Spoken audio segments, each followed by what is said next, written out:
Assalamualaikum warahmatullahi wabarakatuh. Nama saya Muzir, asal sekolah SMK Negeri 1 Baktia. Saya mahasiswa PPG 2025 UIN Ar-Randiri Banda Aceh. Saya mengangkat tema sejarah dan peran tokoh ulama dalam penyebaran Islam di Indonesia. Selamat menyaksikan.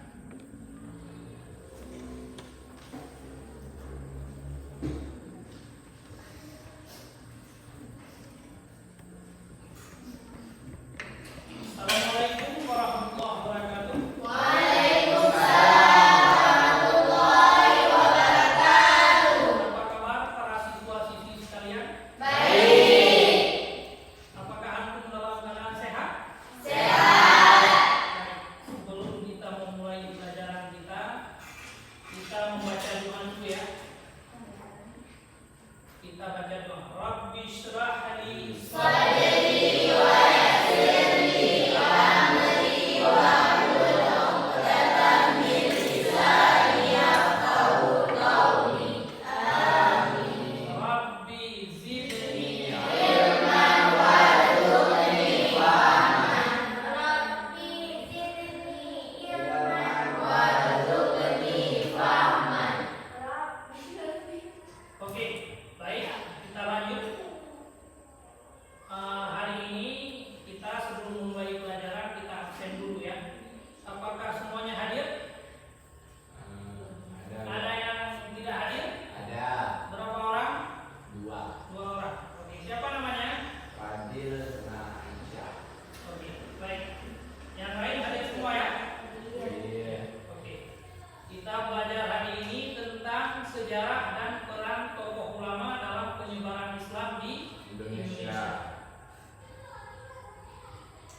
Di sini tujuan pembelajaran kita yang pertama sekali adalah menjelaskan sejarah dan peran ulama dalam menyebarkan agama Islam di Indonesia. Itu tujuannya. Yang kedua, menganalisis sejarah dan peran tokoh ulama dalam menyebarkan agama Islam di Indonesia. Di poin yang ketiga, yaitu mempraktikkan atau membuat bagan sejarah tokoh ulama penyebaran Islam di Indonesia dan memaparkannya. Yang keempatnya yaitu menjelaskan perkembangan peradaban Islam di Indonesia.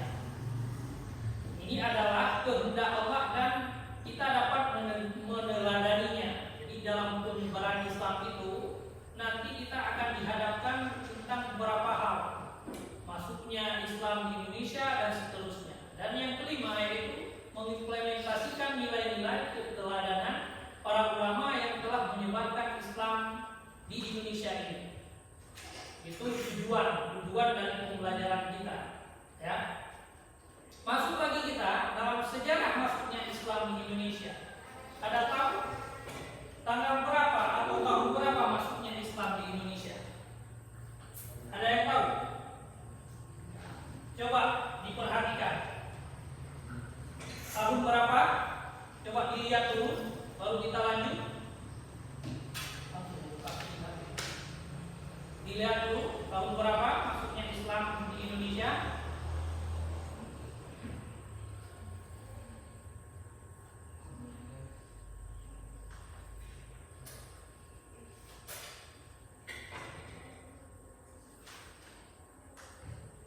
Pada ke-13 Masehi. Tahun 13 Masehi itu masuknya Islam di Indonesia. Bisa diingat ya? Itu dipahami lagi nanti ya, penyebaran Islam di Indonesia.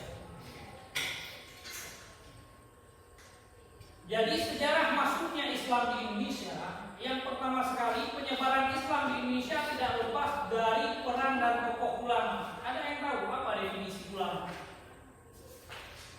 Para siswa-siswi sekalian, ulama itu adalah warasatul anbiya. Jadi dengan adanya ulama itu kita akan tahu hal-hal yang kita tidak tahu dari sebelumnya. Misalnya kita dihadapkan dalam problematika salat. Jadi salat itu kita pelajari dari para ulama, dari kitab-kitab. Dengan beliau menjelaskan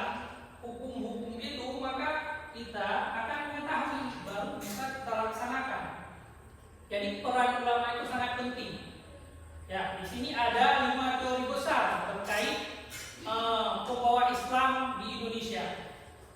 Yang pertama sekali teori Gujarat. Ya, yang kedua ada teori Arab, teori Persia, dan teori Tiongkok. Yang terakhir sekali ada teori Turki. Nah, ini terkait tentang penyebaran Islam di Indonesia. Lalu berbicara alur teori penyebaran Islam di Indonesia, di sini ada teori Gujarat. Apa itu teori Gujarat itu? Teori Gujarat itu dicetuskan oleh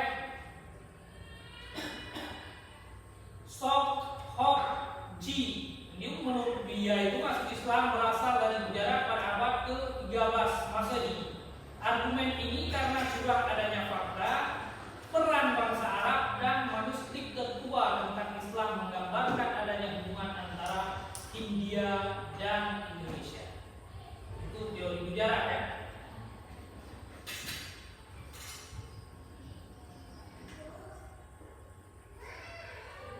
Lalu di sini ada teori Arab. Menurut Hamka, Islam datang ke Indonesia pada abad ke-7 Masehi yang dibawa oleh saudagar Arab itu sendiri. Dalam hal ini dari Mekah ya. Terus Hamka juga menyatakan bahwa Islam masuk ke Jawa bersama dengan masuknya Islam ke Sumatera pada abad ke-7 Masehi. Adanya berita dari Tiongkok tentang kedatangan Raja Arab ya. Yang teori Persia ini, menurut teori Persia, Islam masuk pada abad ke-13. Penyebaran melalui pedagang Persia yang sebelumnya singgah ke Gujarat. Terus di sini ada bukti penyebaran, yakni munculnya pengaruh sastra Persia. Antum harus memahami apa itu sastra. Ya. Sastra itu ada dinukilkan dalam beberapa tulisan manuskrip yang diaplikasikan dalam kehidupan kita sehari-hari ya, seperti karya yang ada di Nusantara yaitu Istara Emil Hamzah. Itu salah satu dari sastra yang ada di Indonesia. Terus alur teori penyebaran Islam di Indonesia itu menurut teori Tiongkok, Islam masuk pada abad ke-7 dan ke-8 Masehi. Ini ada selisih pendapat ya. Yang tadi ada yang 13, ada yang 8. Ini merupakan perjalanan masuknya Islam di Indonesia. Penyebaran melalui pedagang Tiongkok yang datang ke Sumatera, dan teori dianggap lemah karena tidak ada bukti. Di sini dalam hal ini karena kurangnya bukti. Makanya dalam hal ini bukti-bukti itu harus kita kita dalami supaya kita tidak terkecoh dengan hal-hal yang kurang. Maksudnya kita perlu detailnya kapan yang sebenarnya masuknya Islam di Indonesia. Yang terakhir sekali ada teori Turki ya. Teori ini dikemukakan oleh Martin ya. Dan di sini ada penyebaran melalui ulama-ulama Kurdi dan Turki. Di poin selanjutnya bukti penyebaran adalah tradisi Barzanji yang sangat populer di Indonesia. Pernah dengar apa itu Barzanji? Pernah? Ada yang tahu tidak? Nah, ini dalam hal ini dinukilkan dalam nyanyian-nyanyian ya. Nyanyian yang misalnya wujud kidang baka itu diimplementasikan dalam syair-syair ya. Yang selanjutnya, mengapa Islam itu mudah diterima di Indonesia? Kenapa Islam itu mudah diterima? Ada yang tahu? Karena dia bersifat orang yang menyebarkan itu tidak melakukan kekerasan, tidak ada pemaksaan. Jadi dalam hal ini, makanya segala sesuatu yang dinukilkan dalam bahasa-bahasa yang lembut itu mudah diterima oleh orang-orang kita di Indonesia. Ya, bagaimana dalam ayat itu la ikraha fiddin, tidak ada paksaan dalam agama. Hal inilah yang menyebabkan orang-orang Indonesia itu mudah menerima. Ya. Yang selanjutnya syarat masuknya itu mudah dilakukan dengan cara damai. Islam agama yang terbuka dan tidak memaksa. Ini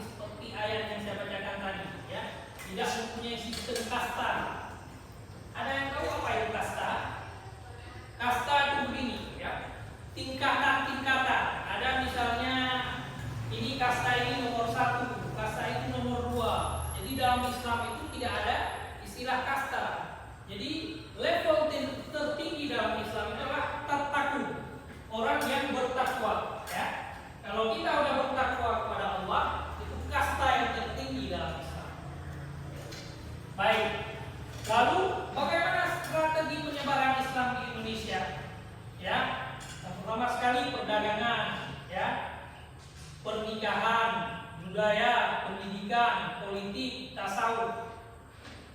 Ini merupakan strategi penyebaran.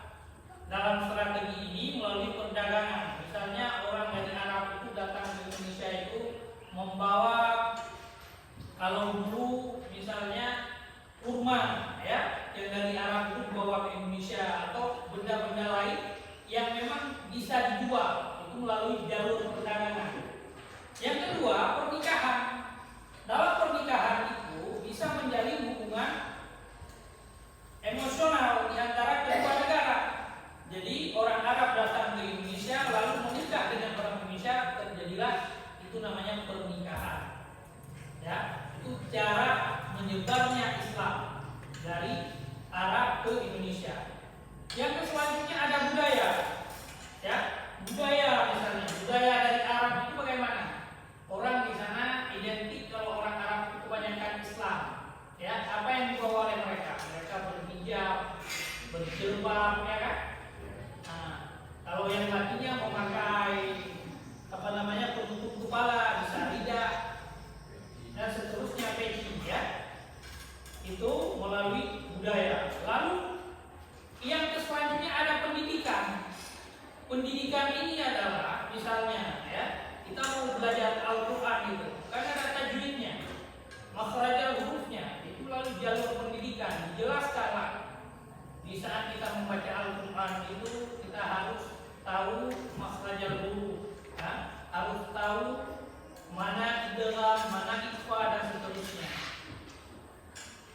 Dan selanjutnya ada dari akhlak ya yang disebarkan. Itu masuk juga tarbiyah dalam pendidikan juga.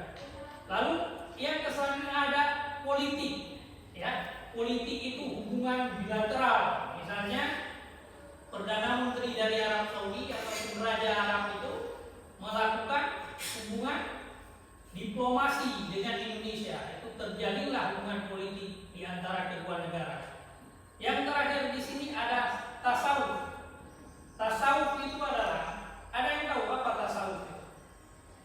Ya, kalau ada yang dimungkinkan di sana, tasawuf adalah ilmu yang mempelajari untuk kita tidak sombong. Ya, tasawuf itu masuk dalam kita misalnya berperlakuan sehari-hari, ya kan?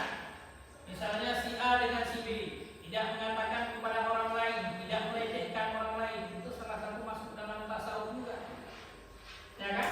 Tidak menghujat orang lain, diberikan apa? Pengajaran atau ilmu yang didasari oleh pendidikan itu sendiri. Oke, baik. Lalu di sini ada tokoh-tokoh ulama dan perannya dalam penyebaran Islam di Indonesia. Ya, di sini ada Syekh Datuk Kafi, Syekh Maulana Akbar, Syekh Muhammadul Kubra, dan Syekh Puro.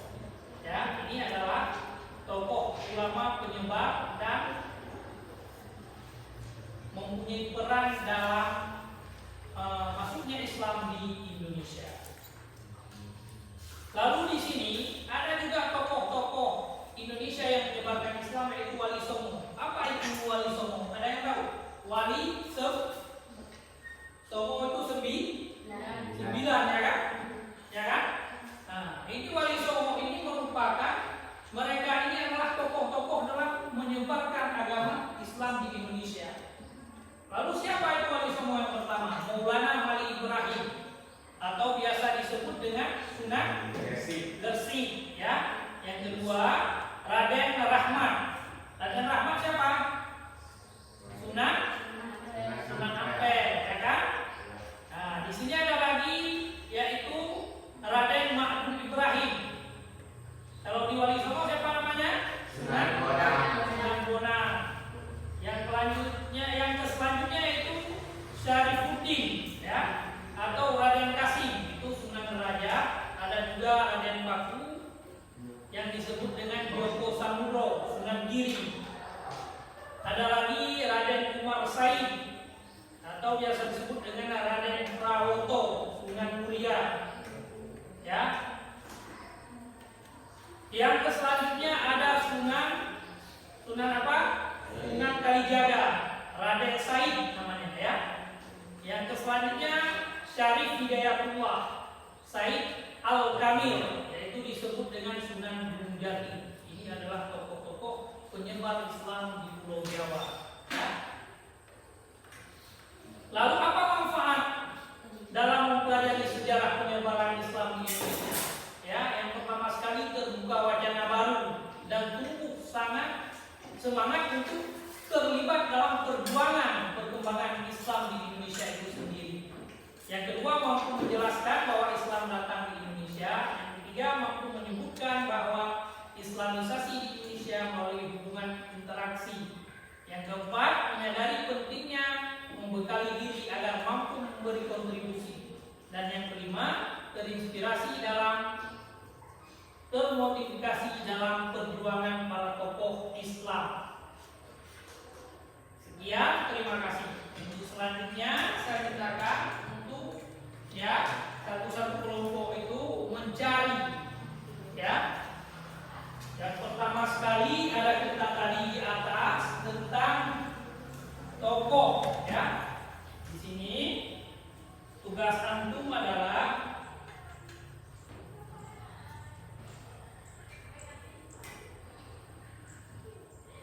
saya bagi kelompok dulu, yaitu nanti menjelaskan sejarah dan peran ulama.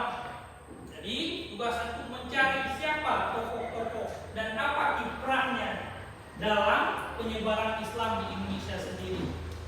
Dan nanti setelah ini kita siapkan per satu kelompok itu mempresentasi atau memberi pertanyaan kepada kelompok lain, ya kan?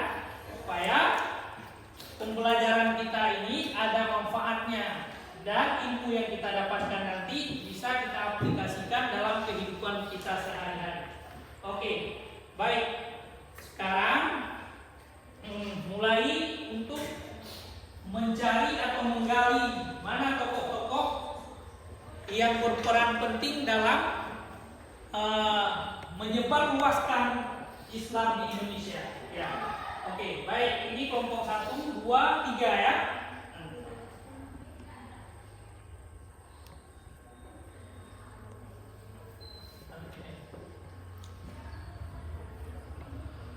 Oke, silakan. Ini yang kelompok 1 dulu. Ada yang mau dipresentasikan atau yang mau ditanyakan? Ya, langsung saja ke kelompok. Kelompok mana yang akan menjawab? Kelompok 3. Siap ya, kelompok 3 ya? Siap, oke. Siapa yang dimaksud dengan Sunan Ampel dan apa kontribusinya dalam penyebaran Islam di Jawa? Sunan Ampel adalah salah satu anggota Wali Songo yang berperan penting dalam penyebaran Islam di Jawa. Ia mendirikan Masjid Ampel di Surabaya dan menjadi pusat penyebaran Islam di Jawa. Sunan Ampel juga berperan dalam mengembangkan sistem pendidikan Islam di Jawa. Oke, kira-kira kelompok 1 ini bisa menerima jawaban dari kelompok 3? Bisa. Apa tadi jawabannya? Salah satu anggota Wali Songo yang berperan penting dalam penyebaran Islam di Jawa. Iya. Yang kelompok lain bisa dimengerti siapa? Wali Songo ya. Untuk selanjutnya kita berikan waktu untuk kelompok berapa? Kelompok 2 ya. Kelompok berapa yang bertanya? Oke, silakan. Jelaskan peran Wali Songo dalam penyebaran Islam di Indonesia. Wali Songo adalah 9 ulama yang berperan penting dalam penyebaran Islam di Indonesia. Mereka menggunakan pendekatan budaya dan spiritual untuk memperkenalkan ajaran Islam kepada masyarakat lokal. Wali Songo juga membangun masjid dan pesantren sebagai pusat penyebaran agama.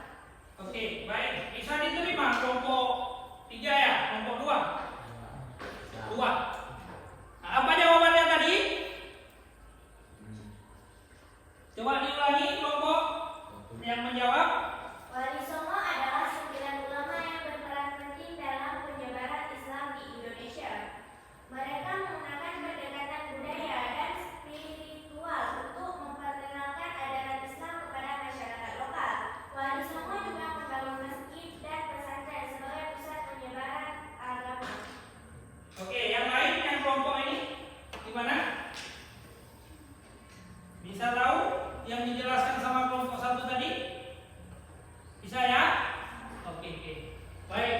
Selanjutnya kelompok berapa yang bertanya? Kelompok 3. Ya, silakan.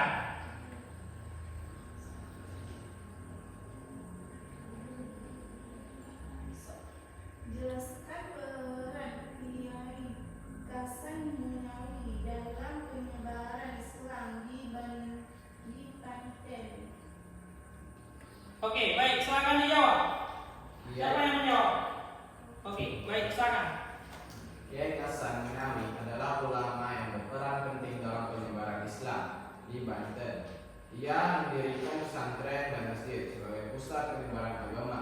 Kiai Hasan Munawi juga berperan dalam mengembangkan kesadaran spiritual masyarakat Banten. Oke, baik. Untuk hari ini sebelumnya kita buat es briefing dulu. Tolong bangun semua. Ya. Ya, kita semua bangun dulu. Sudah siap? Tarik nafas. Tahan. Lepaskan. Oke, segar ya kita ya. Oke, demikianlah pembelajaran kita pada hari yang berbahagia ini dengan mengucapkan alhamdulillahirabbil alamin. Acara untuk pembelajaran kita telah selesai.